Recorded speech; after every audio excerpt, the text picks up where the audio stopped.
많은 사람들이 영적 침체를 겪어왔고 지금도 겪고 살아가고 있습니다. 영적 침체라고 하는 것은 영적으로 다운되는 것을 말하는 것입니다. 감정적인 디프레션이나 육체적인 디프레션도 심각한 질병이지만 영적인 침체는 더 심각한 것입니다. 왜냐하면 잘못하면 우리 삶의 근본 바탕이 무너질 수 있기 때문입니다. 일반적으로 영적 침체가 나타나면 일어나는 몇 가지 증상들이 있습니다. 그 중에 몇 가지를 소개해드리자면, 첫 번째로 예배 감격이 사라집니다. 예배가 습관화되어지고 심지어는 의무화되어지는, 찬양을 해도 감격이 없고 말씀을 들어도 와닿지 않습니다. 턱밑까지 북받치는 감격이 사라지고 설레임도 없고 기대감도 없어지게 되는 케이스, 이것이 영적 침체가 일어났을 때 일어나는 첫 번째 증상입니다. 두 번째로 사람들을 만나는 것이 싫어집니다. 대화하는 것 자체가 부담스럽고 때때로 무심코 주고받은 말 한마디가 가시가 되고 상처가 되기도 합니다. 이것은 내 마음의 여백이 말라있다고 하는 증거가 되겠죠. 세 번째로 기도가 막힙니다. 가슴이 답답하고 흑공을 향해 외치는 것 같고 잡다한 생각이 마음을 사로잡기 때문에 기도가 터져나오지 않습니다. 네 번째로 자신감이 없어집니다. 나 같은 것이 무엇을 할 수 있을까? I'm worthless. 나는 가치가 없다. I'm loser. 나는 패배자다. 다른 사람과 나를 비교하기 시작하고 불필요한 열등감에 사로잡혀서 할 수만 있다면 사역을 놓고 도망가고 싶어지는 상태, 이게 영적 침체 현상이에요. 이와 같은 것이 심하게 될 경우에는 하나님의 존재와 사랑마저도 의심하게 되고 자신의 삶을 놓고 싶어지게 됩니다. 만약 여러분 가운데 이와 같은 징조들 가운데 해당되는 것이 있다면 다시 한번 여러분의 영성을 점검해 보아야 합니다. 그렇지 아니하면은 우리가 다시 되돌아올 수 없을 정도로 깊이 무너질 가능성이 많기 때문에, 여러분, 영적 침체라고 하는 것은 누구에게나 찾아오는 것입니다. 여러분에게만 찾아오는 것이 아니라 평신도들에게만 찾아오는 것이 아니라 목회자들에게도 찾아오고 이번 주의 삶 가운데도 찾아올 수가 있습니다. 그러므로 우리는 이 영적 침체의 상황을 정확하게 인식을 하고 이걸 바르게 회복하는 법을 배워야지, 그렇지 않으면 우리 인생 전체가 붕괴되고 콜랩스 될 수가 있는 것입니다. 어떻게 하면 우리 삶의 터전을 송두리째 흔들어 놓을 수 있는 영적 침체를 깨뜨리고 하나님이 기뻐하실 새로운 축복을 향해 나아갈 수가 있을까요? 오늘 같이 봉독한 본문인 말라기서를 통해서 이것을 함께 정리해 보려고 합니다. 1절 말씀 다시 보십시오. 여호와께서 말라기를 통하여 이스라엘에게 말씀하신 경고라고 했습니다. 이 경고라고 번역한 이 단어는 원래 히브리 말의 뜻은 무거운 말이다, 그런 뜻입니다. Burden of the world. 이 말에 무게가 있다, 그런 뜻이에요. 즉 가볍게 지나치는 말이 아니라 심각하고 중요한 말, 그래서 경고라고 그렇게 붙였습니다. 이름을 붙였습니다. 이 책을 기록한 저자는 말라기로 알려져 있습니다. 말라기의 이름 뜻이 뭘까요? 어떤 분들은 말라기를 말라가 이름이고 기는 기록할 기라고 생각을 해서 말라기라고 생각하는 분이 계시는데, 말라기까지가 이름입니다. 말라카이. 이것은 my servant 혹은 나의 메신저, my messenger라고 하는 뜻을 가지고 있습니다. 그래서 아마도 이 이름이 본명이 아닐 가능성도 있습니다. 이 탈굼이라는 성경이 있는데요, 히브리 성경을 아람말로 번역한 것을 탈굼이라고 그러는데, 탈굼에서는 이 말라기서의 저자를 에스라로 표기를 했었어요. 제롬이라고 하는 사람, 라틴말로 번역한 불게트를 번역하신 분인데 그분도 유대인의 전성을 따라서 에즈라라고 그렇게 했지만 사실은 정확하지 않습니다. 아마도 에즈라나 느헤미야 동시대에 살았던 제사장 출신의 선지자가 아닌가 저는 그렇게 짐작합니다. 그래서 기록 연대가 BC 430년경, 느헤미야가 예루살렘을 두 번째 방문했을 그 시기에 아마도 이 말라기서가 기록된 것이 맞는 것 같습니다. 여러분의 이해를 도와드리기 위해서 그 당시 유다 상황을 조금만 정리해드리자면, 먼저 정치적으로 페르시아의 지배하에 있던 때였습니다.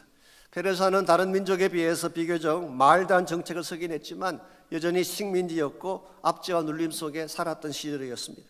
경제적으로 굉장히 어려웠습니다. 계속된 가뭄과 병충해 때문에 생존이 어려운 시기를 맞이했습니다. 특히 3장 11절 말씀에 의하면 메뚜기 떼의 공격으로 농작물이 말라버린 상태, 먹을 것이 없는 그런 상태였습니다. 무엇보다도 그들은 그 당시 영적으로 침체되어 있었습니다. 왜냐하면 기대했던 메시아 왕국이 도래하지 않았기 때문입니다. 그 당시 유대인의 마음속에는 성전만 건축하면 다 되는 줄 알았어요. 성전만 다 건축하면 이사야나 학개나 스가랴가 예언했던 메시아 시대가 곧 도래할 줄 기대를 했는데 성전을 세운 지 1세기가 지나갔지만 nothing happened. 느헤미야가 찾아와서 성벽을 건축하지 않았습니까? 느헤미야를 통해 무너진 성벽까지 재건을 했지만 예루살렘의 영광은 여전히 회복되지 않았습니다. 이와 같은 상태에서 사람들의 마음속에 찾아온 불신앙이 있습니다. 믿어봐야 소용없다는 것이죠. 열심히 섬기고 헌신해 보아야 돌아오는 것은 아무것도 없네. 하나님의 약속 믿을 게 못 돼. 하나님 섬긴다는 것은 아무 의미가 없는 거야. 이와 같은 낙심한 마음들, 이와 같이 핍절된 마음들이 성도의 가슴을 파고 들어왔습니다. 여기다가 설상가상으로 제사장들은 타락하기 시작했습니다. 성전 제물을 착취하기도 하고 자신의 배를 채우기 위해서 엉터리 제물을 올리기도 했습니다. 그 결과 성전이 영광의 중심이 된 것이 아니라 죄악의 온상이 되고 말았어요. 이런 상태에서 무슨 기도가 터져나오겠습니까? 예배가 어떻게 하나님 앞에 온전하게 드려지겠습니까? 사람들의 마음이 다치기 시작하고 불신과 실망이 팽배하기 시작하고 심지어 하나님을 떠나가는 사람들이 생기기 시작한 시대, 이것이 바로 말라기가 이 말씀을 기록할 때의 유다 백성의 상태였습니다. 우리는 이것을 영적 침체라고 부르는 것입니다.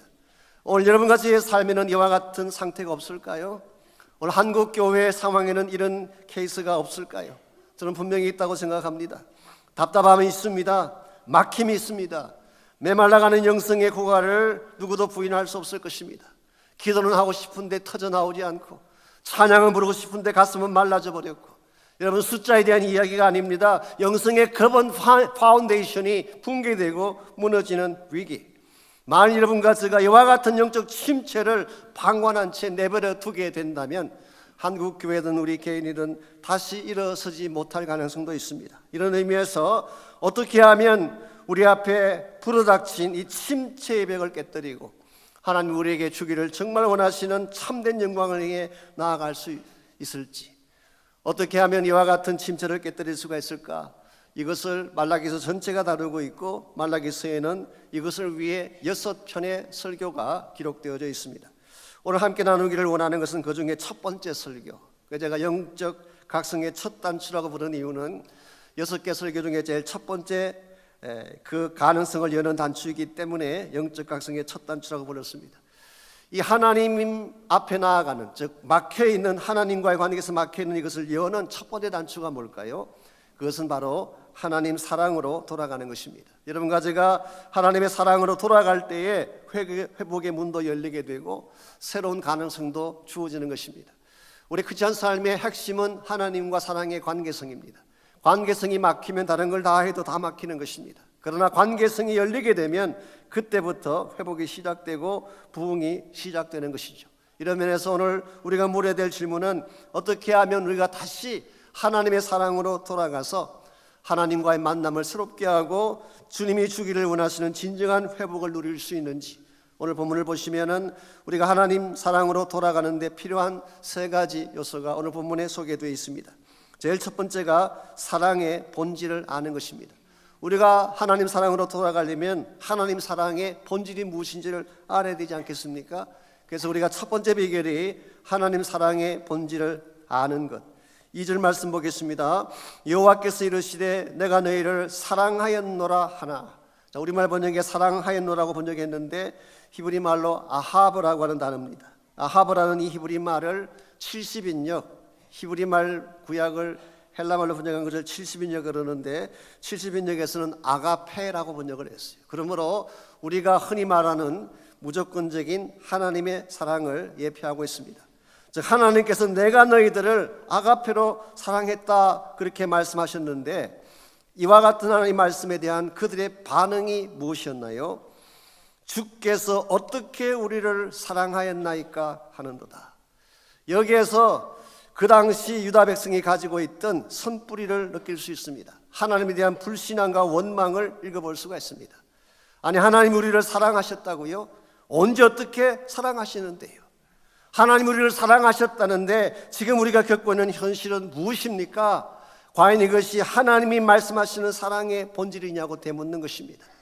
New Living Translation이 재미있게 번역했어요. Really? How have you loved us? 하나님 정말 우리를 사랑하셨다고요? 뭘로 그걸 말할 수 있나요? 여러분, 왜 이와 같은 반응이 터져 나왔을까요? 그 이유는 그들이 기대했던 것과 주어진 현실이 달랐기 때문입니다. 그 사람들이 기대했던 하나님의 사랑은 기근이 떠나가는 것입니다. 정치적 경제적 안정이 찾아와서 잘 먹고 잘 사는 것입니다. 쉽게 표현하면 그들이 말했던 사랑의 핵심은 대가를 전제로 하는 조건적이면서도 자기 중심적인 사랑을 말한 것입니다. 이와 같이 그들은 안정을 원했고 기근이 떠나가기를 원했고 실업률이 없어지기를 원했고 패러다이스가 찾아오기를 원했는데 주어진 현실은 그렇지 아니할 때 하나님께 대어들고 반문하며 하나님이 언제 우리를 사랑하셨냐고 이와 같이 질문한 것입니다. 저는 여기에 하나님의 가슴 아픔이 있다고 생각합니다. 하나님이 정말 그들을 사랑하지 않았나요? 지난 1,000년 동안 하나님은 그들을 사랑하셨어요. 말할 수 없는 은혜를 베풀어 주셨어요. 얼마나 많은 세월 동안 그들을 사랑했는데 그들은 그 모든 것을 다 잊어버리고 오직 눈에 보이는 현실만 보고 하나님을 의심하고 그 하나님의 사랑을 반박한 것입니다. 이와 같은 그들의 반박에 대해서 하나님은 뭐라고 하셨을까요? 우리 2절 하반부를 보시면 나 여호와가 말하노라 에서는 야곱의 형이 아니냐 그러나 내가 야곱을 사랑하였다 그렇게 말씀하셨어요. 아시는 바대로 에서와 야곱은 형제가 아니었죠. 쌍둥이였습니다. 정말 간발의 차로 에서가 먼저 나와서 형이라고 말하지만 거의 동시에 태어난 두 형제였죠. 근데 하나님께서 에서를 택하지 않고 야곱을 택하셔서 사랑하셨어요. 왜 그렇게 하셨을까요? 왜 하나님이 야곱을 사랑하셨을까요? 야곱이 더 잘나서 그랬을까요? 야곱이 더 깨끗해서 착해서 그랬을까요? 그렇지 않습니다. 물론 에서도 좋지 않은 면이 참 많았지만 야곱도 마찬가지입니다. 아주 잔악하고 사악하고 거짓말 잘하고 남의 등 처먹는 발뒤꿈치를 잡는 이와 같은 사람이 야곱이었잖아요. 만일의 선과 악에 대한 기준을 가지고 택한다면 하나님이 야곱을 택할 이유가 전혀 없습니다. 그래서 로마서에서 사도 바울은 뭐라고 했나요? 그들이 태어나기도 전에 어떤 선한 일이나 악을 행하기도 전에 하나님께서 야곱을 사랑하셨다. 여기서 하나님이 말씀하고 싶은 사랑의 본질이 뭘까요? 그것은 무조건적이라는 것입니다. 조건이 없다는 거예요. 일방적이면서도 무조건적인 것. 여러분, 이것이 참된 사랑의 특징입니다. 정말 사랑하면 이유가 없습니다. 저는 그게 진짜라고 생각해요. 제가 어떻게 우리 와이프를 만나서 사랑하게 됐을까요? 이유가 없어요. 아무 이유가 없기 때문에 오랫동안 사랑하며 살아온 것입니다. 만일 이유를 따졌더라면 저 똑똑한 여자가 가만히 있었겠어요? 그래서 우리 와이프 이름이 뭐예요? 그레이스, 은혜잖아요. 이유가 있으면 벌써 사랑이 깨지는 것입니다. 따지기 시작하면 서로의 잘잘못을 따지기 시작하면 사랑은 깨지는 것입니다. 하나님께서는 이유 없이 사랑하셨어요. 조건이 없었어요. 그들의 상태가 어떠하든지 상관하지 아니하고 시작하신 사랑이기 때문에 끝까지 사랑하는 것이 가능했던 것이죠.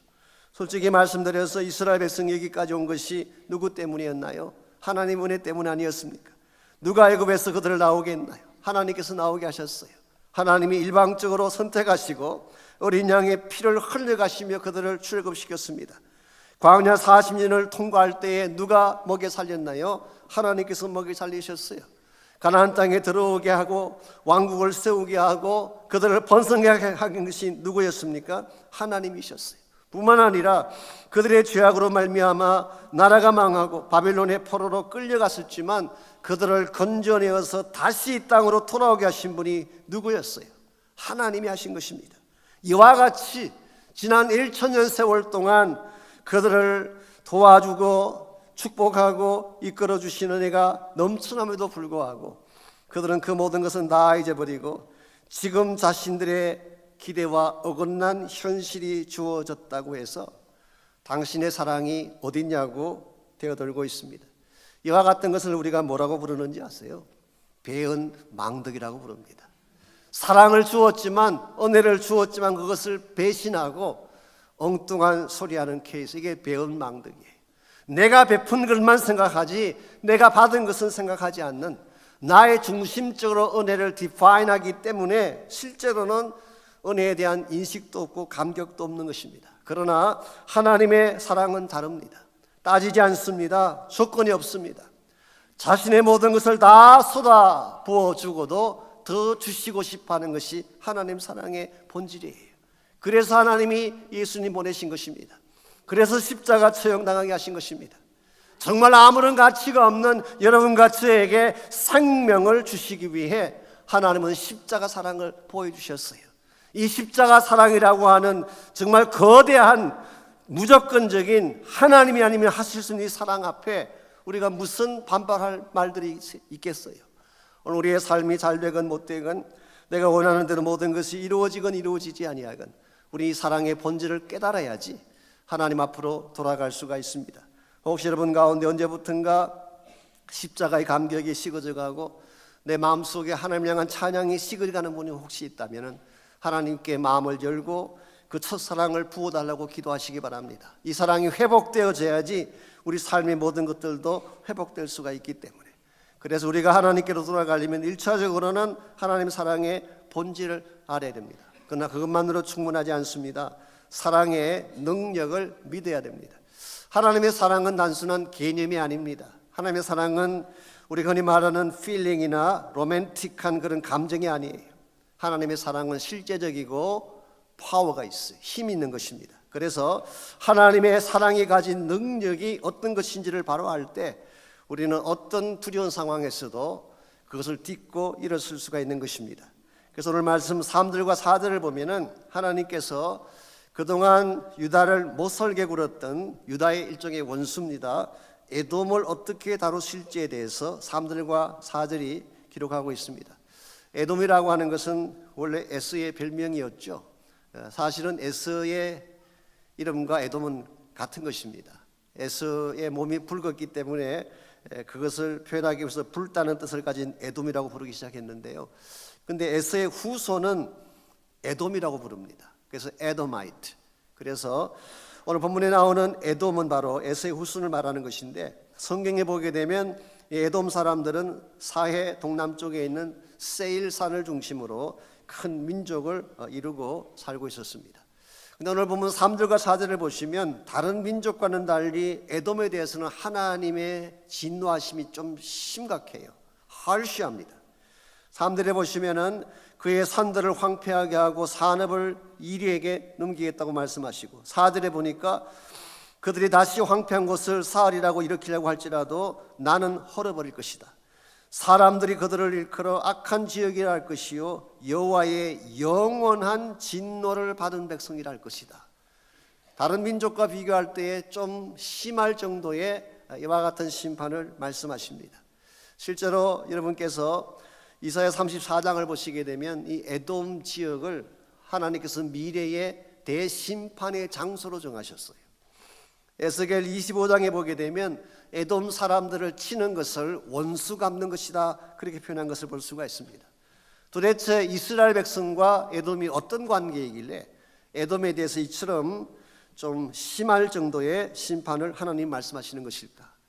여러분, 이 에돔 사람들 혹은 에서의 후손은 야곱의 후손인 이스라엘이 가는 곳곳마다 그 길을 막아섰던 사악한 일을 한 민족이 에돔 사람이었어요.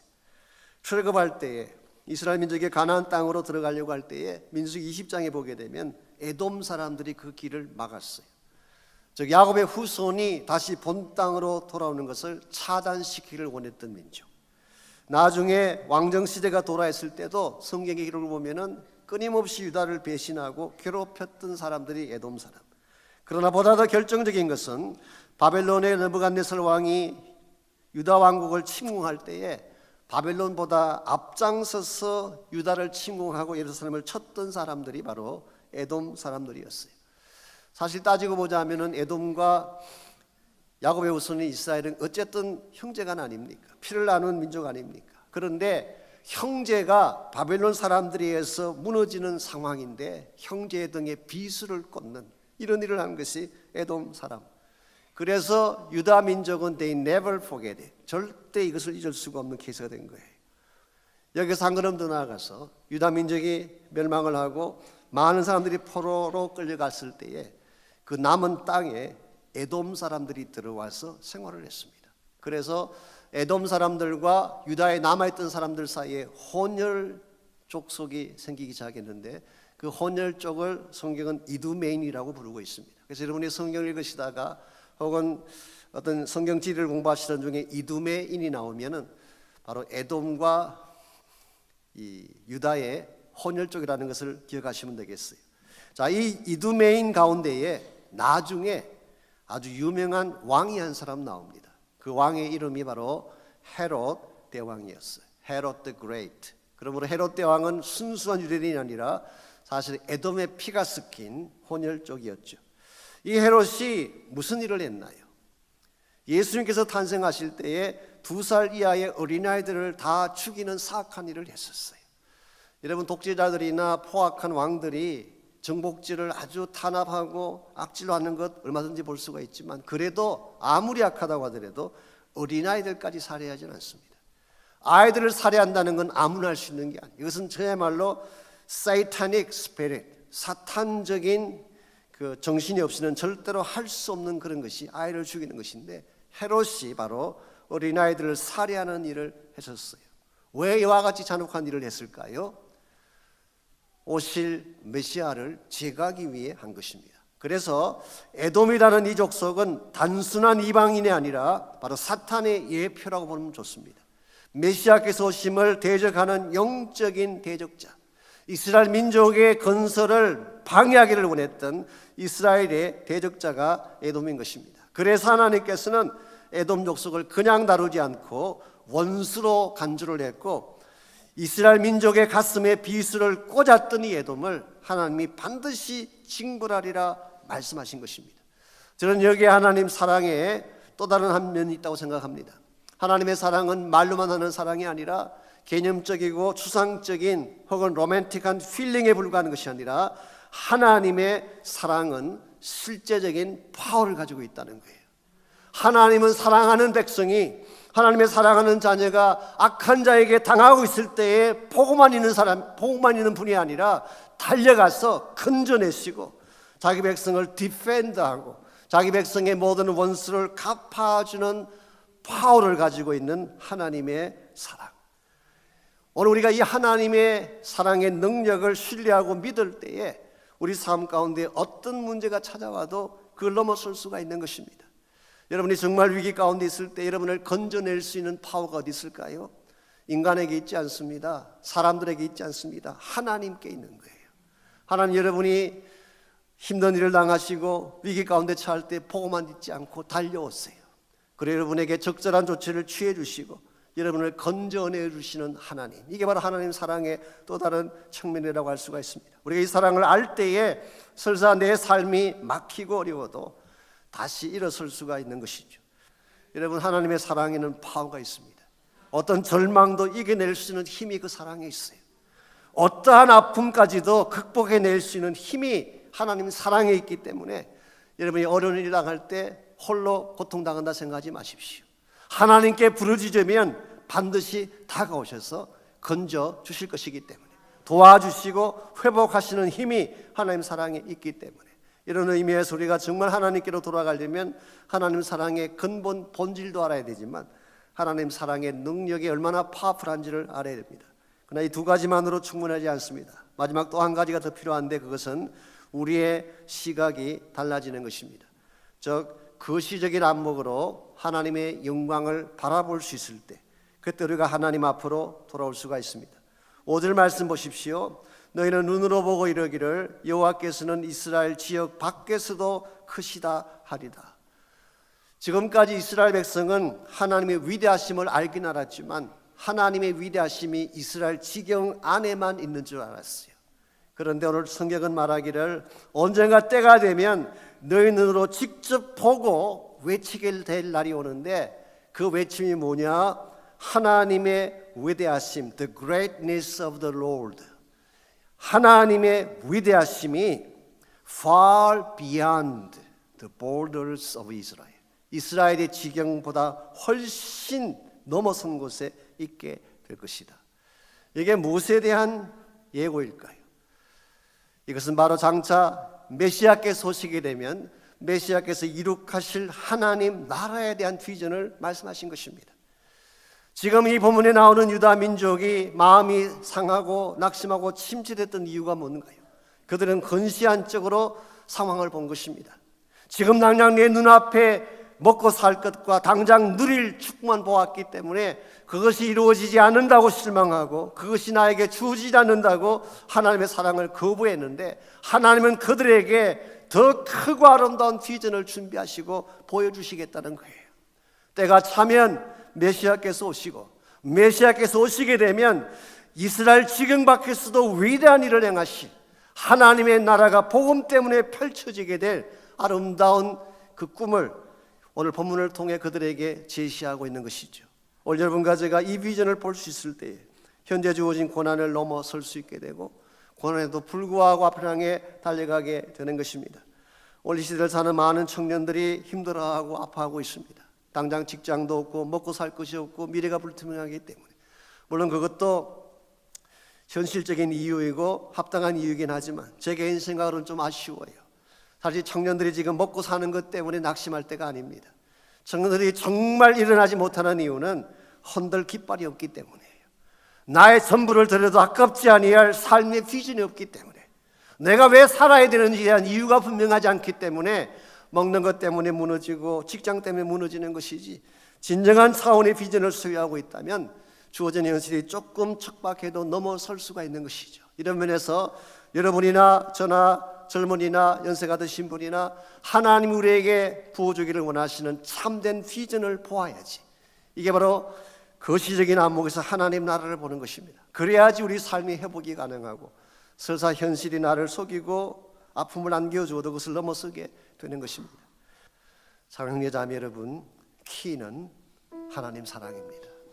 우리가 그 사랑을 알게 될 때, 그 사랑 속에 담겨져 있는 십자가의 능력을 알게 될 때, 무엇보다 그 하나님의 사랑을 통해 우리 모두가 이룩해야 될 하늘나라의 비전을 보게 될 때 우리는 고통도 넘어설 수가 있게 되고 척박한 현실도 정복할 수가 있는 것입니다. 오늘 여러분 가운데 혹시라도 침체에 빠진 분들, 언제부턴가 가슴이 막히고 기도가 막히고 찬양이 막히고 감격과 감동이 없는 형식적인 신앙생활을 해왔던 분이 혹시 계신다면 오늘 이 시간에 여러분의 마음을 열고 하나님의 사랑을 향해 나가는 시간이 있기를 바랍니다.